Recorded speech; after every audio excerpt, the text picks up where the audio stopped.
하나님의 말씀을 봉독합니다. 고린도전서 12장 8절에서 11절입니다.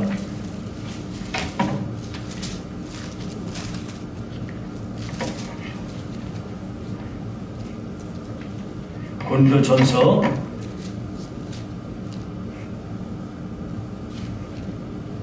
12장 8절에서 11절을 제가 봉독해 드리겠습니다. 어떤 사람에게는 성령으로 말미암아 지혜의 말씀을, 어떤 사람에게는 같은 성령을 따라 지식의 말씀을, 다른 사람에게는 같은 성령으로 믿음을, 어떤 사람에게는 한 성령으로 병 고치는 은사를, 어떤 사람에게는 능력 행함을, 어떤 사람에게는 예언함을, 어떤 사람에게는 영들 분별함을, 다른 사람에게는 각종 방언 말함을, 어떤 사람에게는 방언을 통역함을 주시나니 이 모든 일은 같은 한 성령이 행하사 그의 뜻대로 각 사람에게 나누어 주시는 것이니라. 아멘. 네, 오늘은 성령의 은사라는 제목으로 말씀을 선고하겠습니다. 우리가 읽은 본문의 말씀에서 다양한 이 성령의 은사들이 소개되고 있습니다. 여러분, 이제 성령에 대해서 이게 정리가 많은 사람들이 안 되어 있어요. 우리가 지난 시간에 성령에 대한 어떤 말씀을 함께 상고했냐면, 우리가 예수를 믿을 때 성령의 역사하심이 아니고서는 예수를 믿을 수 있다 없다? 믿을 수 없어요. 성령님이 우리 마음에 감동하셔서 우리 마음의 문을 열으시고 성령의 역사하심으로 깨달아지게 하시고 이것을 믿을 수 있도록 역사하시기 때문에 우리는 예수 믿는 모든 사람, 교회 왔다 갔다 하는 사람 빼고 그냥 예수님을 내 마음에 진심으로 믿은 사람은 뭐 받았다? 성령 받았다. 이거를 여러분이 확실하게 정리를 하셔야 돼요. 자, 성령을 받았다. 그런데 여러분, 그 다음 일들이 이제 오늘 나눌 말씀이에요. 성령님은 우리로 구원을 받게 할 때 구원 받을 수 있는 믿음을 주시는 것도 성령님이시지만, 성령이 우리 안에 충만히 이렇게 임하시게 되면은 우리에게 성품이 변하기 시작합니다. 성격이 난폭했던 사람이 온유해지고요, 거짓말 잘하던 사람이 거짓을 딱 끊어버리고요, 아주 게을렀던 사람이 굉장히 부지런한 사람이 되고요, 매우 자기의 일에 책임감이 없던 사람이 성실한 사람이 되고요, 성품이 바뀌어집니다. 그래서 예수님의 성품으로 온유하고 겸손한 그 주님의 성품을 닮아가게 돼요. 그래서 성령을 우리가 충만히 받을 때 사람이 변하는 거예요. 이거 아니고는 절대 우리 변할 수 없어요. 예전에는 그렇게 자기가 중독이 되어서 끊지 못하던 게 성령님이 내 안에 충만하게 임하면 딱 끊어지는 거예요. 어떠한 것도 끊어져요. 이거는 절대 불가능이 없어요. 성령님이 하시는 일에는 불가능이란 없어요. 틀림없이 아무리 그 사람이 중독이 깊이 되었어도 성령님이 내 안에 충만하게 임하면 해결됩니다. 자, 또 한 가지가 있어요.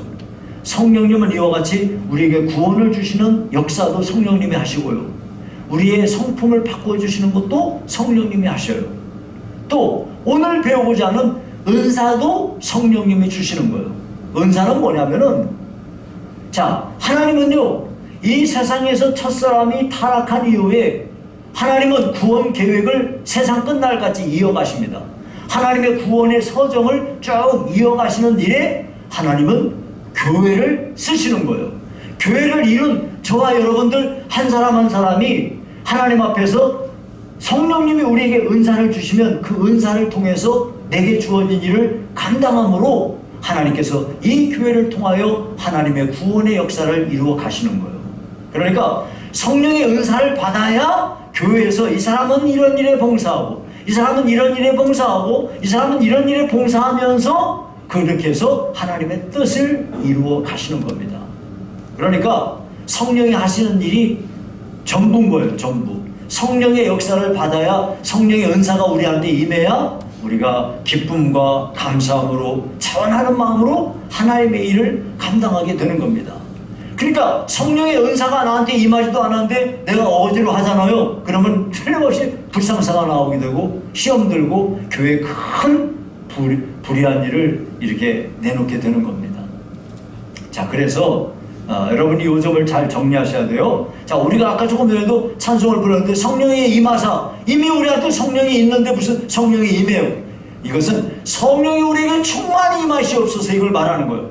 성령이 우리한테 충만하게 임할 때 우리는 성품도 바뀌어지고 우리의 생각도 바꾸어지고 우리에게 불투명하던 모든 것이 환하게 열려지고 낙심천만하고 웅크리했던 우리가 용기를 내게 되고, 이 모든 것은 성령이 우리한테 강하게 임할 때 일어나는 것이에요.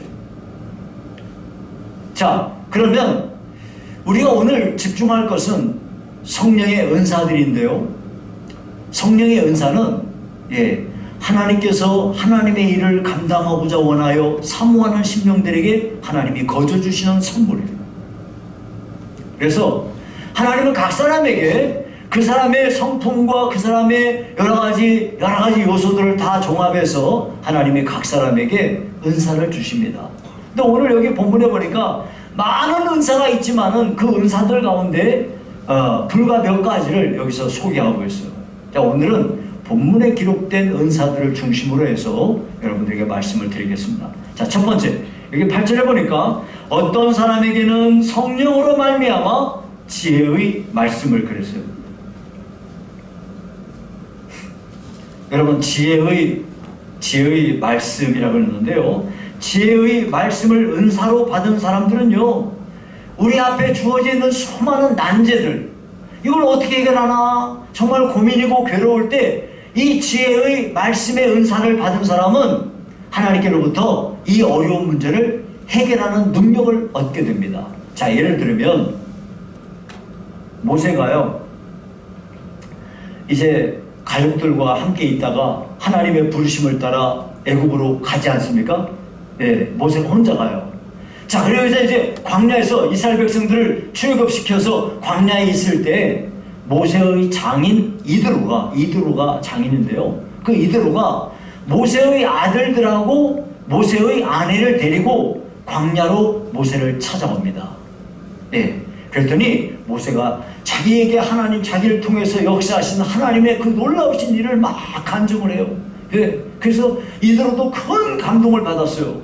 그런데 그 다음날이 되자 모세가 딱 재판 자리에 앉았는데 모세에게 재판을 받고자 하는 사람들이 줄을 쓴 거야. 쫙 줄을 쓴 거야. 아침부터 시작해가지고 저녁 늦게까지 그 사람들 계속 재판을 하는 거야. 모세가.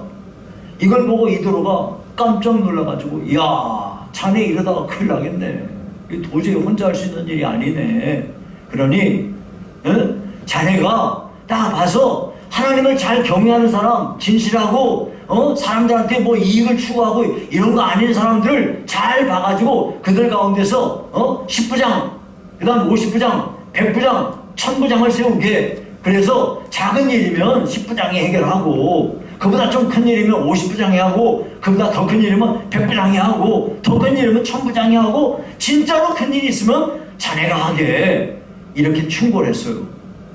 모세가 듣고 보니까, 이야, 그래가지고 그대로 일을 실행했다 하는 이야기가 출애굽기에 기록되고 있습니다. 여러분, 정말 그렇죠? 모세가 혼자서 그 일을 어떻게 감당합니까? 그런데 놀랍게도 이 지혜의 말씀의 은사가 한 사람에게 임하니까 이 어려운 문제를 쫙 해결해 버리죠. 여러분, 솔로몬이 즉위했을 때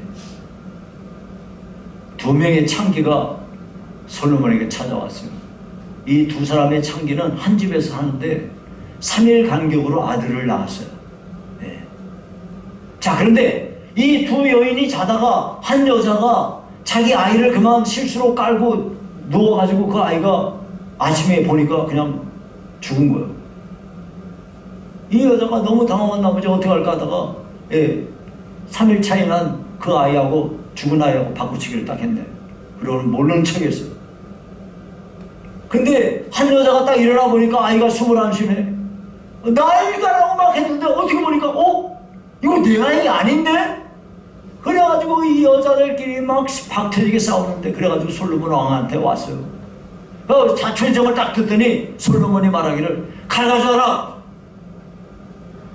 이 아이 반으로 잘라가지고 하나는 이쪽 주고 하나는 이쪽 주고 해라. 서로 지 아이라고 그러니 뭐 그렇게 해라. 그랬어요.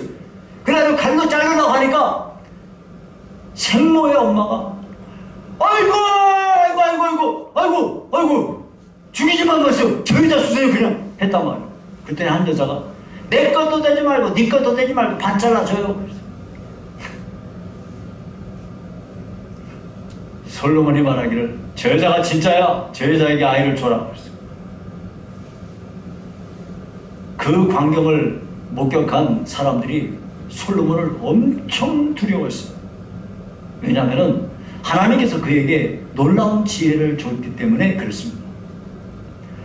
지혜의 말씀의 은사를 받은 사람들은 자기의 삶에 주어져 있는 수많은 난제들, 어려운 문제를 슬기롭게 해결할 수 있는 지혜를 얻은 사람이 되어서 능력 있게 자기의 삶을 살 수 있게 되는 겁니다.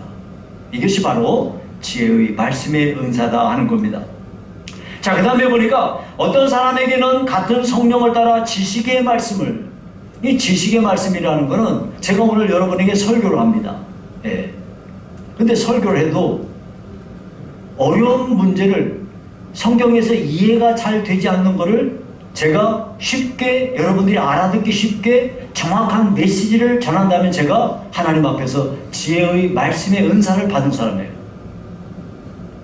성경을 가르칠 때 모호하고 이게 뭔 얘기지 이렇게 하는 거는 그 사람이 아직 지혜의 은사가 부족한 거예요.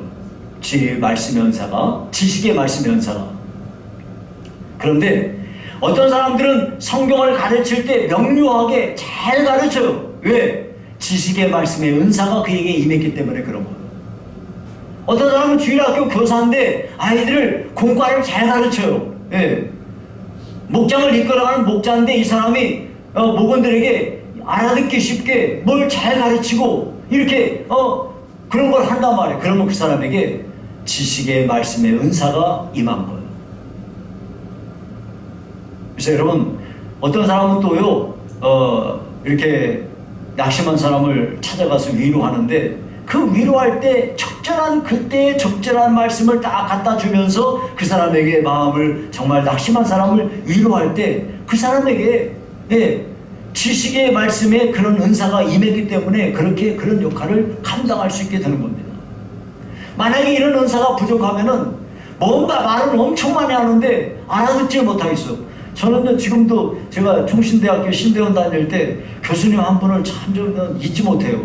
왜냐면요, 그분은 처음 시작부터 한 90분간 강의를 하는데, 이야, 그분의 열의는 진짜 탐복이에요. 입이 딱 벌어질 정도로 얼마나 90분간 막 열광을 하는지 몰라요. 근데 중요한 건 뭐냐? 뭘 들었는지 하나도 모르겠다는 거예요.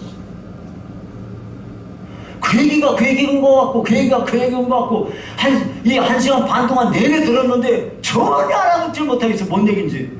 그 다음 시간에는 뭐가 내가 잘못됐겠지. 내가 저걸 잘 들어봐야지 하고 열심히 듣는데 다 듣고 나면 아무것도 들은 게 없어. 한 학기 내내 들었는데 하나도 뭔 얘기를 들었는지 모르겠어.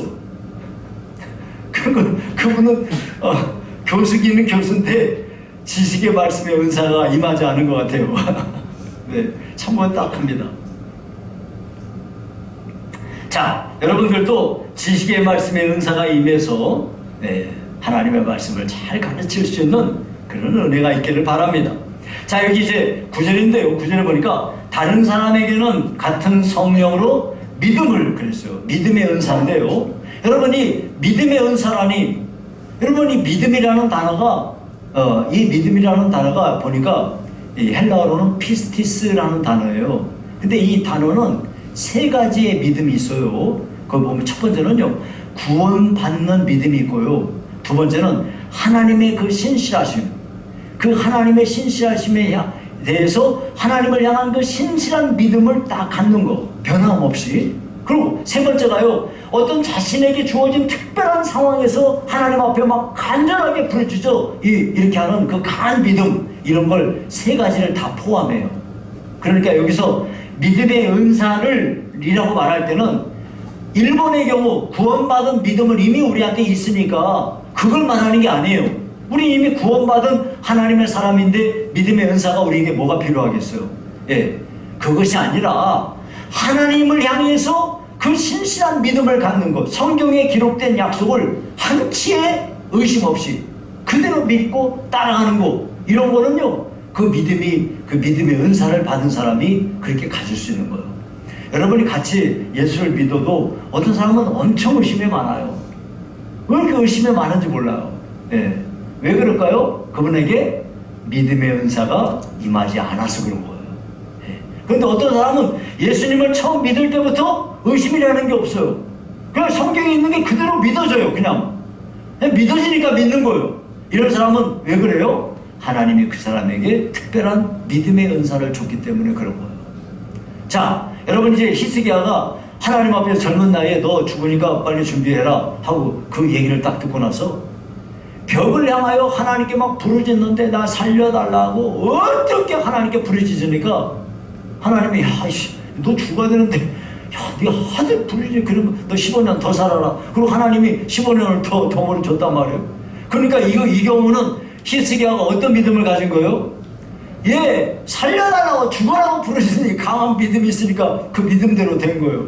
그러니까 여러분들도 안 될 것 같아도 죽으라고 막 남하고는 뭐 상대도 안 되게 하도 그냥 발악을 하고 하면 하나님 어떻게라도 해요? 그 히스기야가 하도 발악을 하면서 기도를 하니까 너 진짜 안 되겠다. 너 원래는 죽어야 돼 지금. 그때 야, 너 진짜 한 15년만 더 살아. 여러분, 우리가요 이렇게 강한 믿음 가지면요 우리 주변에 보잖아요. 우리들도 어떤 사람은 교회 다녀도 아주 발악을 하면서 예수를 믿어요. 어떻게 그냥 기도를 해도 그냥 이렇게 예쁘게 이렇게 기도 안 하고 어떻게 발악을 하면서 기도를 하니까 하나님이 그런 사람의 기도는 또 어때요? 또 들어주시더라고요. 다 참, 하여튼 왜 그러냐면 그 사람에게 믿음의 은사가 주어졌기 때문에 그런 거예요. 여러분, 우리 모두도 믿음의 은사가 필요한 줄로 믿습니다.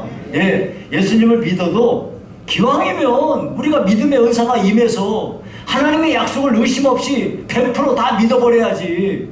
하나님은 눈치 못함이 없는 분이니까 내가 기도하면 들으신다, 이런 믿음을 가지고 기도하면 그 사람이 또 기도한 대로 응답이 되니까 여러분, 그런 믿음을 가져야 되지 않겠습니까? 자, 그리고요, 믿음의 은사가 이렇고요.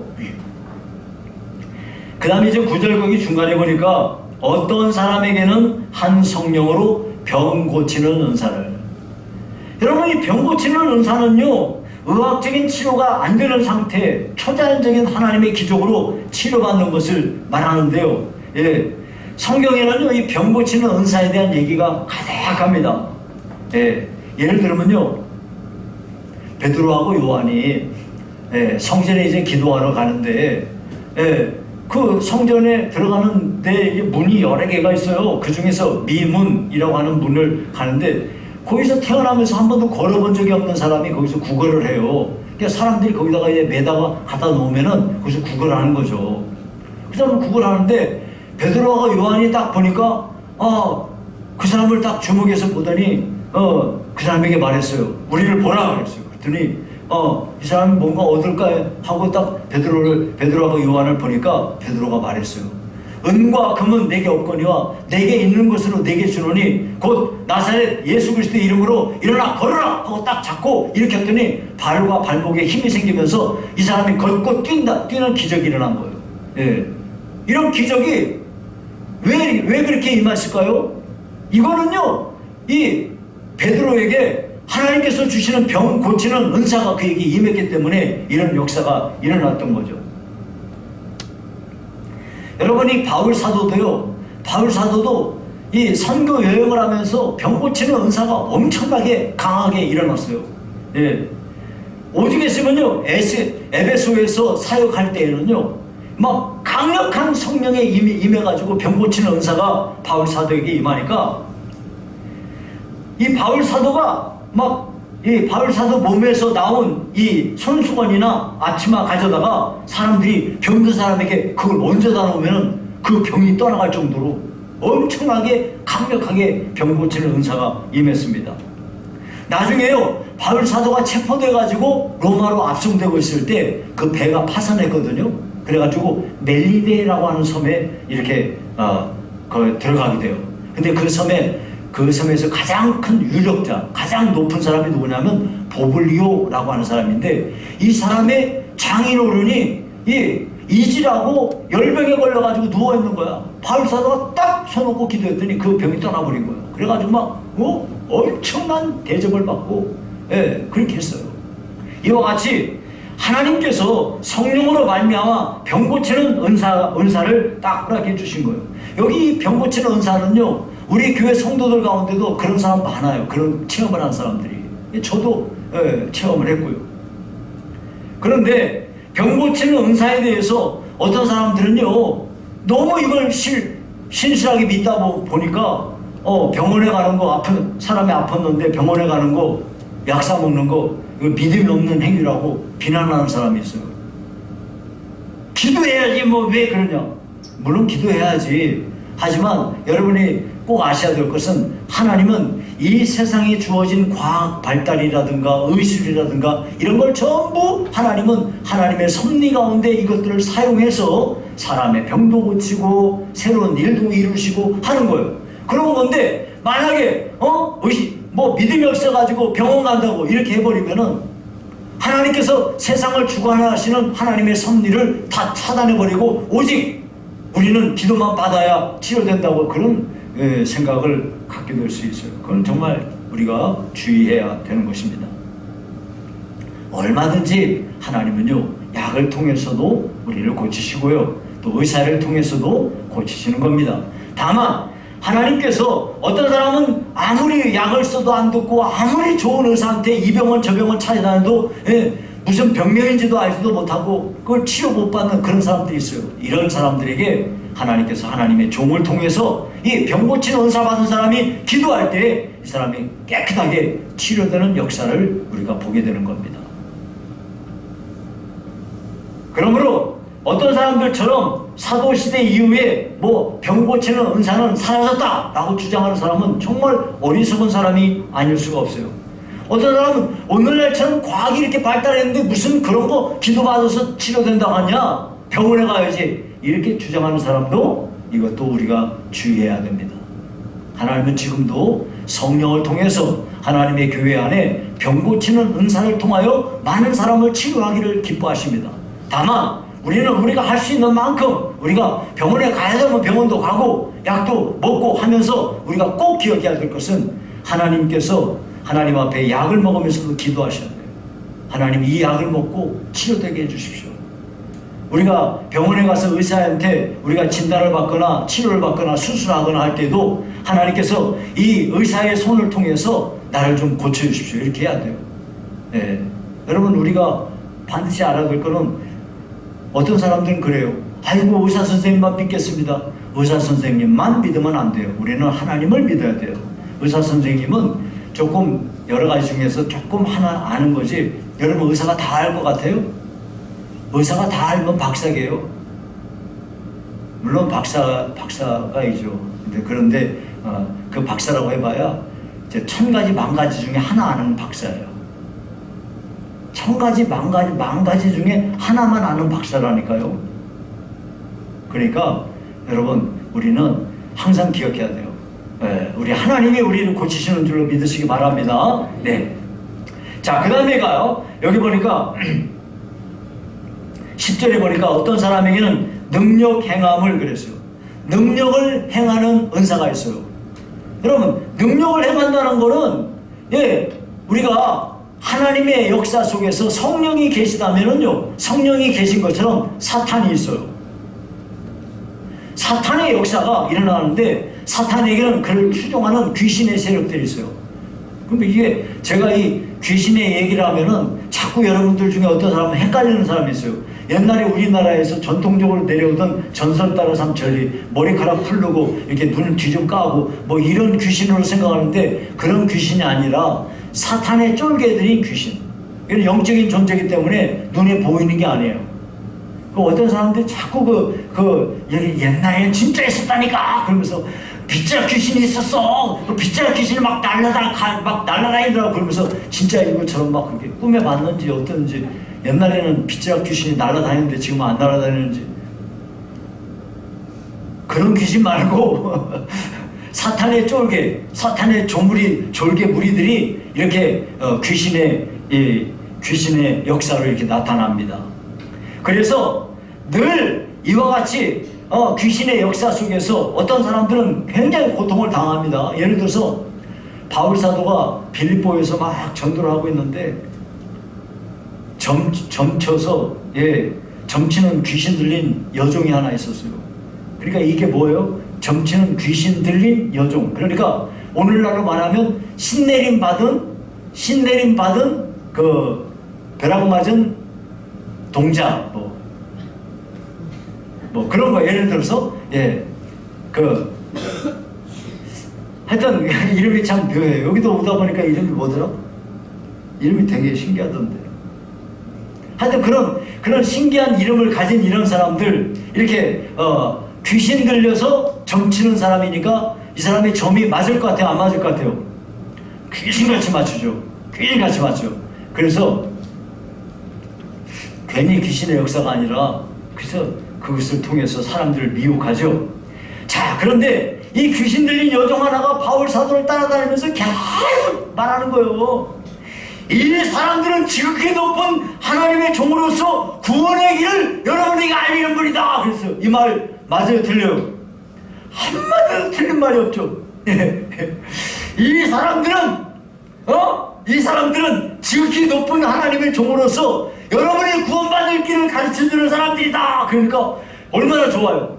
근데 이게 계속 따라다니면서 하루도 아니고 이틀도 아니고 막 계속 따라다니면서 이 사람들은 지극히 높은 하나님의 종들인데 여러분들에게 구원의 길을 가르쳐주는 사람이다 하면서 하고 다니니까 바울 사도가 미치고 팔딱 뛰는 거야. 완전히 막 어떻게 돌아버리겠는 거야. 그래가지고 너무 괴로워서 성경에 보니까 바울 사도가 너무 괴로워서 이 귀신아, 그 사람이 그래서 나와라 했어요. 그랬더니 귀신이 즉각 그 여자에게서 나와버렸어요. 그러면 이제 그 여자가 뭐는 더 이상 못 쳐요? 귀신 같은 점괘는 끝나버리고. 그랬더니 이 여종의 주인이 자기 돈 날라갔잖아요. 난리 나가지고 막 사람들 동원해서 바울사도를 죽이려고 그랬더니 바울사도가 도망쳤어요. 그 얘기가 나옵니다. 자, 능력을 향하는 은사라는 건 뭐냐면 사탄이 살아갖고 있는데도 귀신을 주님의 이름으로 쫓아내버리는 거예요. 예, 이게 능력의 은사가 그에게 임했기 때문에 그런 거예요. 능력을 행하는 은사가 그에게 임하게 될 때 이런 역사를 할 수 있는 거예요. 자, 그 다음에요. 저 10절 이제 거기 보니까 어떤 사람에게는 예언함을 그랬어요. 예언함을. 여러분 여기서 예언하는 은사에 대해서 여러분이 오해를 하시면 안 돼요. 이 고린도 전서가 기록될 당시에 이때는 초대교회, 예수님이 이제 승천하신 뒤에 그 다음에 주의 종들이 하나님의 말씀을 이렇게 받아가지고 그것을 기록한 것이 성경입니다. 그러니까 고린도 전서가 기록될 때 당시 그때에는 성경들이 기록되고 있는 때예요. 그때 예언이라는 건 뭐냐면 하나님이 주신 그 말씀을 각 교회에서는 사도와 선지자가 있는데 하나님이 주신 말씀을 받아가지고 이들이 기록을 해요. 이것이 곧바로 성경이 된 겁니다. 그러니까 여기서 예언의 은사라고 하는 것은 하나님의 종들에게 주신 그 말씀을 그 받은 것을 기록하여 놓은 거, 이것이 성경으로 딱 남은 거예요. 그래서 성경이 기록된 이후에는 더 이상 하나님의 계시가 끝난 거예요. 요한계시록 끝에서 뭐라고 그랬어요? 여기에다가 더하거나 빼거나 하면 그 사람은 저주를 받을지어다. 그랬어요. 딱 끝난 거예요. 그래서 엄밀히 말하자면 예언의 은사는 성경이 마지막까지 기록될 시점에서 끝나버린 거예요. 자, 예언이라는 건 성경을 말하는 거예요. 자, 그러나 여기서 또 어떤 사람들은 예언이라는 건 미래에 있을 일을 지금 내가 지금 예언하는 거예요. 그것을 예언의 은사로 이렇게 받아들이는 사람이 있어요. 근데 여러분이 아셔야 될 거는 구약 성경의 율법에 보면은 하나님께서 극히 경계하시는 게 있어요. 뭐냐면은 이 점치는 자들이 뭘 점쳐요? 점치는 사람은 뭘 점치나요? 과거에 있는 일을 점치나요? 미래에 있는 일을 점치나요? 과거에 있는 일을 점치지 않아요. 과거에 너 이런 일 했지? 그래가지고 딱 해서 사람의 마음을 혹하게 한 뒤에 앞으로 이렇게 될 거야 하고 점을 칩니다. 이러한 점치는 일에 대하여 성경은 극히 제한하고 있어요. 물론 예를 들어서 아가보라는 사람이 흉년 될 거야 하고 예언을 했어요. 예. 또 어떤 사람들이 말하기를 바울 사도 너 예루살렘에 가면 체포된다 하고 예언을 했어요. 이런 예언들이 있죠. 예. 이런 예언들이 간혹 있는데 우리가 꼭 기억을 해야 될 것은 구약 성경에서 미래에 대한 거는요, 미래는 하나님의 영역이에요. 우리 영역이 아니라고요. 우리는 코앞에 바로 앞에 있는 일조차도 우리는 전혀 몰라요. 이거 모르게끔 하나님이 역사하신 거예요. 오묘한 일, 감추어져 있는 일들은 하나님의 영역이에요. 우리는 하나님이 내게 허락하신 이 안에서 사는 겁니다. 그런데 자꾸 어떤 사람들처럼 미래가 어떻게 될까? 이걸 막 해가지고 소위 교회 안에서도 예언의 은사를 받았다는 사람이 딱 해가지고 오라고 그래가지고 딱 기도하고 너 앞으로 이렇게 된다. 이런 거는요, 무당이 나는 짓이에요. 그걸 하면 안 돼요. 그렇게 해서 교회 안에 유익을 끼친 경우도 있지만 교회에 해를 끼친 경우도 엄청 많아요. 제 얘기를 해볼까요? 제가 군대를 제대하고 어떤 분한테 우리 교회 그 당시에 소속됐던 분이에요. 누가 날 데리고 와가지고 그분한테 안수기도를 받았어요. 그랬더니 저한테 기도를 그렇게 합니다. 취직이 될 거라고. 취직이 되기는커녕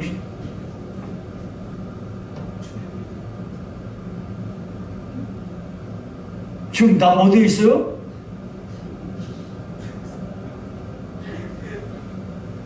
개떡 같은 소리 하고 있습니다. 그래서 유익을 얻는 경우도 있지만 여러분이 꼭 기억을 하셔야 돼요.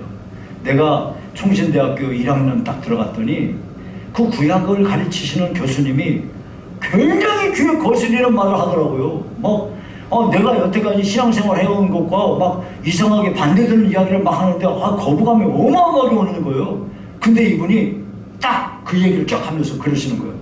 사실 나는 내가 여러분들에게 지금 말하는 이런 은사들을 난 다 받은 사람이야! 딱 그러는 거예요. 내가 깜짝 놀라가지고 뭐야? 자기는 다 받았대. 근데 나는 이런 거 안 해!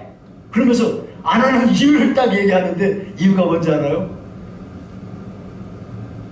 사탄이 얼마든지 7번, 8번, 9번까지 다 이용해 먹고 결정적으로 10번째 한 번에 딱 꺾어버린다는 거예요. 그러니까 난 절대 그런 일 안 한다는 거예요.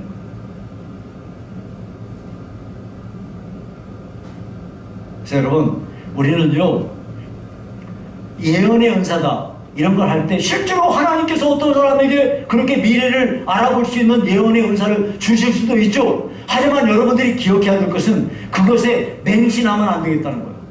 거기 쫓아다니면서 머리 들이밀고 앞으로 어떻게 될까요? 이런 거 하지 말고 하나님께 기도하고 성경에서 하나님이 나에게 무슨 말씀을 주실지 거기에 귀를 기울이고 영으로 깨어있으면 틀림없이 하나님께서 우리에게 깨닫게 하시는 겁니다. 믿으십니까? 네. 괜히 누구한테 머리 들이밀고 어떻게 될까요? 점쟁이한테나 가서 하는 짓이야. 그런 거 하지 마세요.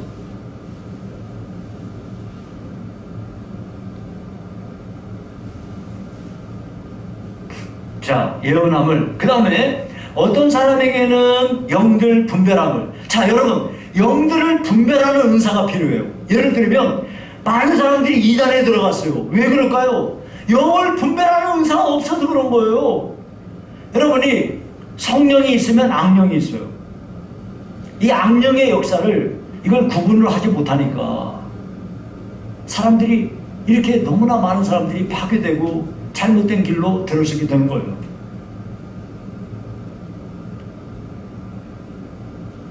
여러분이 혹시 오래전부터 신앙생활 하신 분들은 기억하실 거예요. 옛날에 전도관이 각 동네에 많았었죠. 예, 우리 여기 시흥동 여기에도 전도관이 있었어요. 전도관 없는 데가 없어요. 전도관 다니는 사람은 열심히 해요, 열심히 아니에요? 엄청 열심히죠. 예. 근데 지금 전도관 어디 갔어요? 물론 전두환 전신에 거기서 영향을 받은 사람들이 신천지도 되고 뭐 먼도 되고 뭐도 되고 해요. 다 그 뿌리에서 나온 자들이에요. 통일교 이거 다 그 뿌리에서 나온 자들이에요. 그러니까 이런 것들이 악령의 역사가 지속되니까 이런 일이 벌어지는 건데요. 여러분, 우리가 꼭 기억해야 될 것은 영을 분별할 수 있어야 돼요. 분별의 기준이 세 가지가 있어요. 거기 내가 적어놨나요? 예, 영들을 분별하는 은사, 이 세 가지가 있어요. 첫 번째, 어떤 자들이 예수 그리스도에 대해서 어떤 태도를 가지고 있는가 하는 것을 봐야 돼요. 어떤 사람들은 뭔 얘기를 하면서 자꾸 자기를 높여요. 자기를 높이지 말고 누구를 높여야 정상이에요? 예수님을 높이고 하나님을 높여야 이게 정상인 거지. 자기를 높여? 이런 거는 벌써 딱 여러분이 경계하셔야 돼요. 어떤 사람이 설교를 하다가도 자기 잘난 체만 하고 자기 이런 거 하면 그 사람은 뭔가 좀 이상한 사람이에요. 우리의 신앙생활의 핵심은 어디에 있어요? 예수 그리스도에게 있는 겁니다. 그러니까 어떤 사람이 뭔가 천하없는 이야기를 하더라도 이 사람이 지금 예수님을 높이는 거야? 예수님을 깎아내리는 거야? 예수님 대신 누구를 높이는가? 아니면 예수님을 높이는가? 이걸 봐야 돼요. 두 번째, 지금 이 사람이 하는 것이 사랑의 동기로 하는 것인가? 이걸 봐야 돼요. 정말 나를 사랑해서 하는 건가? 누구를 사랑해서 하는 건가? 이걸 봐야 돼요. 세 번째, 교회에 덕을 세우는가 하는 걸 봐야 돼요. 여러분, 교회는 실수가 있나요, 없나요? 말씀을 해보세요.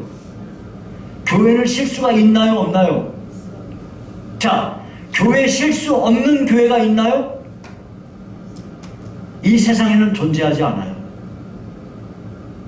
아무리 좋은 교회인 것처럼 보여도 그 교회 내면으로 들어가 보면 반드시 문제가 있어요. 왜? 부족한 인간들이 모였기 때문에 그런 거예요. 그러나 어떤 사람이 아유 이 기존 교회는 타락했다고 그러면서 교회를 비난하고 정죄하고 이런 사람은 틀림없이 이 사람은 문제가 있는 사람이야. 교회에 약점이 있지만은 어떻게 교회를 세울까, 이것이 고민이 돼야 되고, 교회에 이런 어려움이 있으니까 내가 어떤 면에 하나님 앞에 일해야 되겠다 이런 생각을 갖는 것이 정상이지, 이 교회는 썩었느니 저 교회는 썩었느니 목사가 타락했느니 어떠느니, 목사 치고 안 타락한 사람이 있나요? 오직 했으면 어떤 목사님이 모아놓고 여러분 예수 잘 믿읍시다, 예수 잘 믿읍시다 목사님들 그렇게 설교를 하겠습니까? 목사들이요 다 부족해요. 여러분이 보다시피 목사님들요 훌륭하신 분들도 계시지만 다 내면을 보면 부족하지 않은 사람이 없어요. 그래도 하나님께서 은혜를 주셔서 하나님의 교회를 그들을 통해서 세워가는 거지, 교회를 파괴하는 거는요 이건 사탄이나 하는 일이에요. 모든 이단자들 보세요. 기존 교회가 타락했느니 기성교회가 어떻게 했느니, 그러면 지네는, 그렇게 말하는 지네는 온전하고 괜찮고 택도 없는 소리, 택도 없는 소리.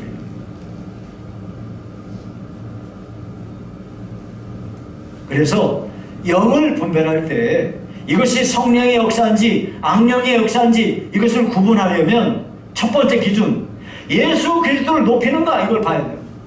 참 이것이 정말 내 영혼을 사랑해서 하는 얘기인가? 이것이 정말 다른 사람들이 영혼을 구원하고자 하는 것인가? 다른 사람들이 영혼을 파괴하려고 하는 건가? 이걸 봐야 돼요. 어떤 사람들은 사람을 이용해 먹거든요.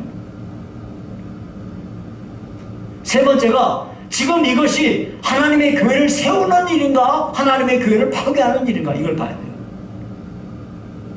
딱 보면은 이 모든 이단자들은 전부 이 세 가지 기준에 전부 떨어져 나가요.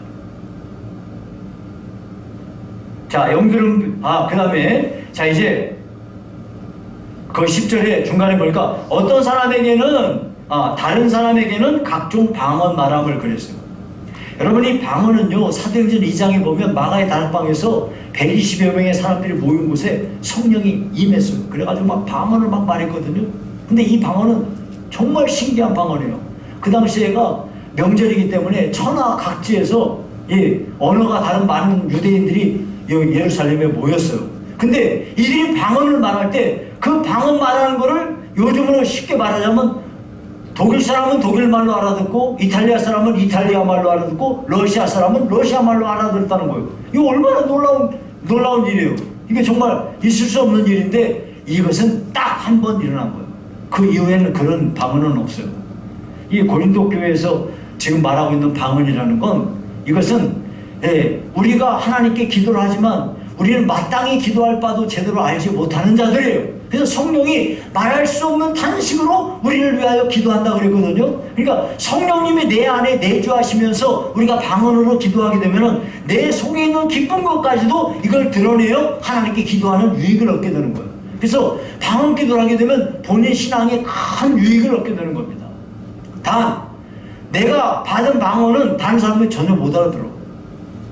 그러니까 공적으로 만약에 방언을 하려면 이 방언을 통역할 수 있는 통역의 은사를 받은 사람이 있어야만이 그 방언이 유효한 거예요. 그러기 전에는 자기가 받은 방언은 그냥 자기한테서 끝나는 거예요. 예전에 어느 교회에서 하도 방언을 받은 사람이 많고 또 방언의 은사, 통역의 은사를 받았다는 사람이 많아가지고 우리 친구 목사님 한 분이 그 얘기를 하더라고요. 그래서 방언을 누가 막 말하게 하고 한 사람은 이쪽으로 이제 딱 따로 해가지고 다 방언으로 말하게 하고 통역을 하라고 했대. 그랬더니 이 사람 말하는 것도 이 사람 말하는 것도 달려들래. 이게 통역이 똑같으면 정상적인 통역이면 어떻게 해야 돼요? 그 내용이 같아야 될 거 아니에요? 근데 이 사람은 이렇게 통역하고 이 사람은 이렇게 통역하고 그래서 에라 개떡이다 그러고 자기는 그거 안 믿는다고 이렇게 이야기를 하더라고요.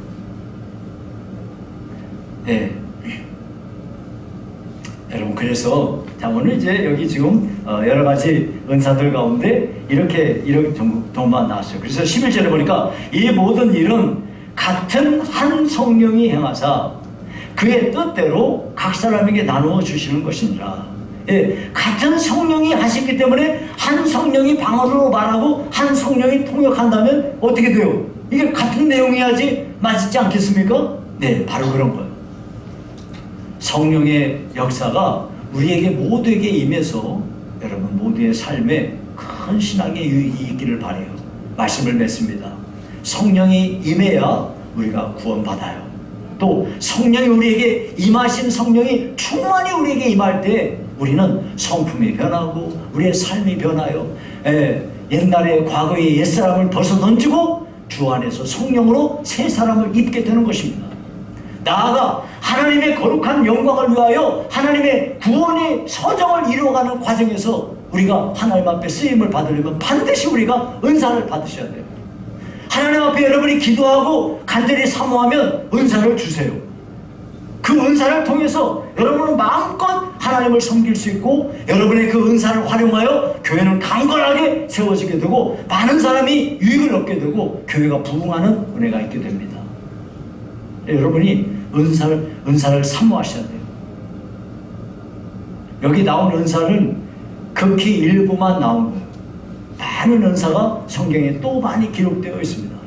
여러분들이 앞으로 하나님 앞에 성령의 충만함을 하나님께 간구하면서 은사를 구하시기 바랍니다. 그러면은 여러분들 삶의 신앙생활에 신앙이 성숙하여지고 하나님께 더 많은 영광을 돌리고 교회를 굳건하게 만드는 주역으로 일하실 수 있게 될 것입니다. 이와 같은 은혜가 저와 여러분의 삶에 넘쳐나기를 주의 이름으로 축원합니다. 살아계신 하나님 아버지 감사합니다.